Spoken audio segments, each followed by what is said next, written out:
दो दोस्त एक शर्त लगाते हैं, उनमें से जो भी बिना किसी चीज के 100 दिनों तक जीवित रहता है उसे 14 करोड़ रुपए ना हिरदगार आपसे मिलकर झलका।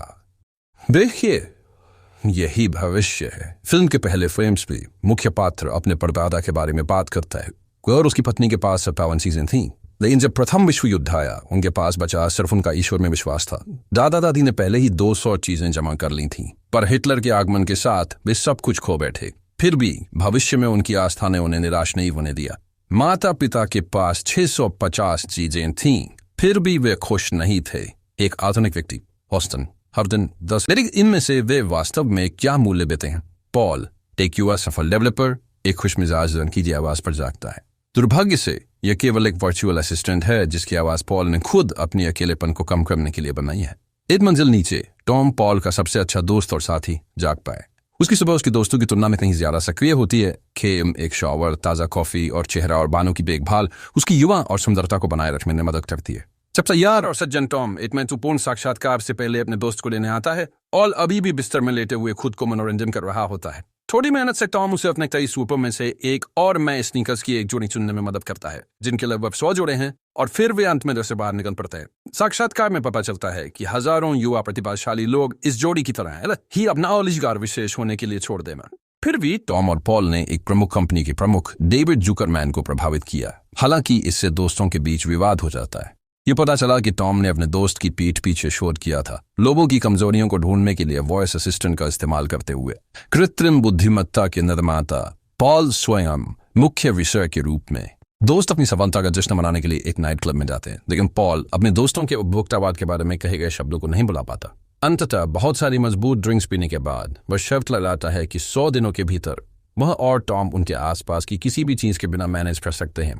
अगली सुबह कुछ भी नहीं होने के साथ जागना। पॉल को तुरंत याद नहीं आता कि पिछली रात क्या हुआ था, लेकिन टॉम जल्दी ही उसे उस शाम की घटनाओं की याद दिलाता है जब उसने सभी के सामने घोषणा की थी कि पहले हार मानने वाला अपनी आधी संपत्ति अपने अधीनस्थों को सौंप देगा। अब सभी लड़कों के पास सिर्फ एक स्टोरेज यूनिट की चाबी है जहां वे प्रतिदिन केवल एक वस्तु चुन सकते हैं। सबसे पहले पुरुषों द्वारा ली गई वस्तुएं कपड़े होती हैं, क्योंकि उनके सहयोगी किसी भी रियायत न देने का निर्णय लेते हैं।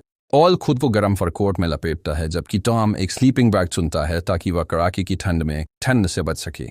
सच में दोस्तों को बिना कपड़ों के स्टोरेज तक भागना पड़ा, जिससे रास्ते में मिलने वाले बेघर और पड़ोसियों को बड़ी हैरानी होती है।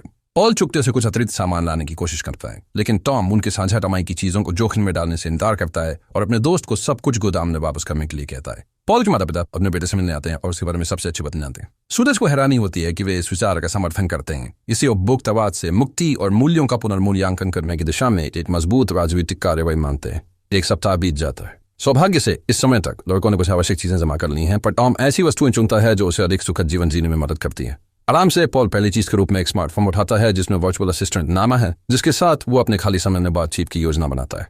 युवा पुरुष लूसी से भंडारण सुविधाओं पर मिलते हैं, एक असाधारण सुंदरता जो दोस्तों की चुनौती को दिलचस्पी के साथ देखती है।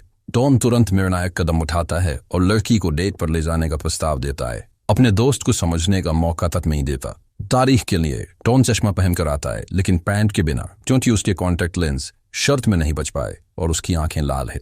खुद लाख का खाना भी उतना ही अजीब लगता है। नमक या काली मिर्च के बिना बनाया गया खाना वह सब नहीं है जो लड़की ने आजमाने का सोचा था। फिर भी जोड़ा रोमांटिक माहौल बनाने और दिल से बातचीत करने में सफल होता है। हालांकि टॉम की करोड़पति होने की कहानी पर लड़की हंस पड़ती है। खाली अपार्टमेंट साफ तौर पर एक शानदार फ्लैट की तरह नहीं लग रहा था। अधिक खुले होते हैं और जवान लोग अपना पहला चुम्बन साझा करने वाले होते हैं। जब पॉल उनकी निष्ठा में बाधा डालने का फैसला करता है, सॉन टॉम है साथ समय बर्बाद नहीं करता, उसे दरवाजे से बाहर कर देता है। अंततः अपने नए प्रेमिका के साथ रात बिताने का अपना रास्ता बना लेता है। पॉल अपनी वृद्ध दादी के पास जाता है, जो उसे युद्ध के बारे में बहुत उल बताती है और कैसे उसे एक बार सिर्फ एक सूटकेस के साथ भागना पड़ा था। बातचीत से लड़का निष्कर्ष निकालता है कि खुशी चीजों में और मुझे यह काफी आसान लगा है को असामान्य अवधि के साथ निपटना। मिलने और बहुत रुचि रखते हैं। उसके विकासकर्ता से एक बड़ी कंपनी के संस्थापक के साथ टॉम में जोखिम उठाने का फैसला करते हैं और सिर्फ एक एप्लीकेशन के बजाय पूरी कंपनी को करोड़पति को ऑफर करते हैं। 14 मिलियन यूरो की मांग करते हैं और वे सहमत होते हैं। बीच में संघर्ष भड़क दोस्तों के बीच, क्योंकि टॉम ने बिना सलाह लिए ऐसा फैसला किया, लेकिन लड़का है पर इतना जैसे उसे समझाने की जरूरत नहीं पड़ती। इसके अलावा टॉम भी शर्त जीतने का आत्मविश्वास रखता है, सोचता है कि पॉल जल्द ही टूट जाएगा और अपनी पुरानी जीवन शैली में वापस आ जाएगा। दोस्तों के बीच तर्क उन्हें शर्तों को कठोर बनाने की ओर ले जाता है। पॉल जानता है कि टॉम कभी कभी कुछ मामूली मदद और चीजें पाता है, पर अब यह शर्त रखता है कि इस दिन से किसी भी इंतजाल की अनुमति उनको छोड़ दिया गया, और अगर कोई ऐसा करते हुए पकड़ा जाता है तो शर्त हार जाती है। इसके अलावा दाम ऊंचे हो जाते हैं और लोग पूरी कंपनी को दाम पर लगा देते हैं। पॉल को पता चलता है कि उसकी दादी अस्पताल में भर्ती हुई थी और उनकी छुट्टी पर जाने के बाद उसके माता पिता उन्हें नर्सिंग होम भेज देंगे। वह इस हालात में बहुत परेशान है, लेकिन नियम में तोड़ने के लिए अपनी दादी के लिए सिगरेट के पैसे अपनी माँ से लेने से मना कर देता है, ये जानते हुए भी कि कोई नहीं देखेगा, जिससे उसकी माँ बहुत खुश होती है। अस्पताल में अपने रिश्तेदार से मिलने जाते समय पॉल उसी को देखता है। चिकित्सक के कार्यालय में प्रवेश करती है। लड़की का इंतजार करते हुए वह पता लगाता है कि वह लंबे समय से नशे की लत से जूझ रही है। वह पीड़ित नहीं थी मजबूत पे या गैर कानूनी पदार्थों से, बल्कि लगातार बहुत सारी अनावश्यक चीजें खरीदने से। पॉल रात में कचरे के डिब्बे के पास देर रात दिखाने के लिए एक जोड़ी सेब चुनने जाता है। लड़की को आश्चर्य होता है जब उसके आसपास 3 नई कारें इकट्ठा होती हैं, जिसमें से एक उसी बड़ी कंपनी के संस्थापक द्वारा चलाया जाता था जो एप्लीकेशन खरीदना चाहते हैं। जुकरमैन उस आदमी को प्रस्ताव देता है कि वह अनावश्यक लोगों को हटा दे ताकि उन्हें अपने मुनाफे में हिस्सा न भागना पड़े और उसके साथ जुड़ जाए। गारंटी के तौर पर वह डेवलपर को खरीदी हुई टिकट तक दे देता है। केवल पॉल को ही इस सब में कुछ पता लगता है, और वैसे भी वह उस विचार से नाखुश है जिसके लिए अपनी व्यक्ति ज्ञान प्राप्त करना चाहता है। करोड़पति के अनुसार इस कृत्रिम बुद्धिमत्ता के साथ लोगों को वह सब कुछ खरीदने के लिए मजबूर किया जा सकता है जिसकी उन्हें जरूरत नहीं होती, और इसके अलावा लोग ऐसा खुद को चांद की वर्चुअल सहायक नाना एक ऐसी पर्सनैलिटी जैसा लगता है जो प्रत्येक उपयोगकर्ता के अनुसार आसानी से ढल जाता है और ये उनका सबसे अच्छा दोस्त बन जाता है। हमेशा स्टोर की अलमारियों पर नए उत्पाद सुझाता है और ये बताता है कि उन्हें तुरंत क्यों खरीदना चाहिए। उसी की गैराज का वर्णन किया जाता है क्योंकि पता चलता है कि लड़की कर्ज में डूबी हुई है और टॉम को विश्वास है कि यह सब पॉल की मदद से हुआ। दोस्तों के बीच फिर से झगड़ा हो गया, जो शर्त लगाने के बाद से आम बात हो गई है। पॉल को याद आता है कि उसके फोन में लड़की का नंबर है और टॉम उसे फोन कर सकता है, लेकिन यह विचार उसे और भी अधिक समझाता है। ये सब इसलिए डिजाइन किया गया था ताकि वह टूटे फोन जैसी अतिरिक्त वस्तु ले और हार जाए। उसे लगातार झगड़ों से थक कर उसका दोस्त पॉल हार मानने का फैसला करता है, लेकिन घर पहुंचने पर वह अपनी माँ को सीढ़ियों पर पाता है और उसके चेहरे से तुरंत समझ जाता है कि उसकी दादी के साथ कुछ त्रासदी हुई है। टॉम लूसी का पता लगाता है और उसे बताता है कि पॉल ने उसे जमानतदार के पास बता दिया। लेकिन लड़की बस हंसती है क्योंकि उसने खुद जरूरी लोगों को सूचित कर दिया था, क्योंकि वह भागते छिपते थक चुकी थी। इसके अतिरिक्त उसे अब आधिकारिक रूप से बीमार घोषित किया गया है और एक अभिभावक नियुक्त किया गया है। लेकिन टॉम मानने का मुख्य कारण यह बताने के लिए था कि वह जीत गया और अब उसके कर्जे को आसानी से चुका सकता है और उसकी संपत्ति वापस कर सकता है। घर लौटते समय टॉम अपने सभी सामान देखता है जो पॉल ने उसके अपार्टमेंट में वापस कर दिए थे, लेकिन किसी ने भी उसके दोस्त को नहीं देखा है और सहकर्मी चिंतित होने लगे हैं। टॉम अपने दोस्त के माता पिता से जानने का फैसला करता है कि वे क्या सोचते हैं कि वह गायब हो गया है। वहां उसे उस बुजुर्ग महिला की मृत्यु के बारे में पता चलता है जो उसके लिए दादी के समान थी, और यह था कि पॉल कैलिफोर्निया पहली श्रेणी में उड़ान भर चुका है, जिसका मतलब है किसी ने उसकी यात्रा का खर्च उठाया। लेकिन अपने दोस्त के अपार्टमेंट पहुंचकर टॉम पड़ोसियों से कुछ और ही सीखता है।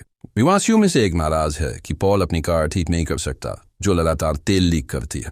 इस बीच पॉल नदी के किनारे कहीं बस गया था और उसे उम्मीद नहीं थी कि उसका दोस्त उसे वहां पा सकता है। पुरुष काफी देर तक बात करते हैं और पता चलता है कि उनके सभी झगड़ों का कारण पॉल का पहला प्यार है जिसे गॉन ने उससे छीन लिया था। वासनी स्वीकार करता है कि वह अपने दोस्त से केवल ईर्ष्या करता था क्योंकि उसके पास एक असली परिवार नहीं था या पॉइंट की तरह की जिंदगी नहीं थी, इसलिए वह वास्तव में उससे कुछ छीनना चाहता था। हवा साफ करने के बाद लड़कों ने आखिरकार सुलह कर ली। कंपनी पॉल के नुकसान को समर्पित एक पार्टी में जमा होती है, लेकिन टॉम यह भी घोषित करता है कि उसने शर्त नहीं जीती, असली और रूप से बाज़ावली के बीच विभाजन। इसके अलावा लड़कों ने अपने सहकर्मियों को एक नया प्रोजेक्ट बनाने का प्रस्ताव दिया, लेकिन इस बार फोन पर नहीं बल्कि शहर के बाहर कहीं जमीन पर। कंपनी धन खर्च करने की जगह के बारे में चर्चा करती है। ताकि ये पता चला कि जुकरमैन ने खुद माना जारी किया था और अब वह डेवलपर्स को सहयोग के लिए भुगतान नहीं करेगा और संभवतः प्रतिस्पर्धा से बचने के लिए कंपनी को बंद कर देगा। सभी बॉस क्या कर सकते हैं टीम की मदद के लिए, वह है सारा उपकरण वितरित करना जो बेचा जा सकता है। लूसी दर छोड़ती है और सड़क के बीच में एक डेस्क देखती है। उसके बाद एक पंक्ति में कार्यालय का सामान। लड़की जब अस्थायी तीरों के साथ आगे बढ़ती है तो वह जंगल में पहुंच जाती है जहां टॉम एक बार फिर से कपड़े छोड़कर उसका इंतजार कर रहा है। लड़का अपनी प्रेमिका से स्वीकार करता है कि वह उसे स्वीकार करने के लिए तैयार है, भले ही उसकी मानसिक स्थिति का निदान हो और उसे खुद भी कई समस्याएं हैं जिसके लिए मनोचिकित्सक से मिलना अच्छा रहेगा। वह यह भी कहता है कि अब उसके पास कोई पैसे नहीं है। जरूरी सामानों को एक पुरानी कार में रखकर टॉम, पॉल और लूसी यात्रा पर निकल पड़े, जानते हुए कि उनके पास खुशी के लिए पर्याप्त है।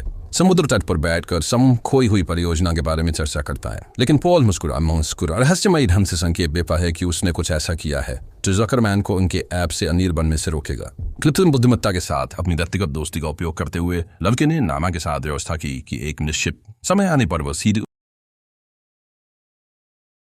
उपयोगकर्ताओं से संवाद करती और उन्हें बताती कि एप्लीकेशन वास्तव में क्या डेटा एकत्रित करता है और वे कितने अनावश्यक वस्तुएं खरीदते हैं। चतुर विज्ञापनों के शिकार बन जाते हैं। जैसे ही पॉल अपने दोस्तों को अपनी योजनाओं के बारे में बता रहा होता है, फोन बजता है और नाना पुष्टि करती हैं कि उन्होंने अब मिस फ्रिजक की सभी अनुरोधों को पूरा कर लिया है।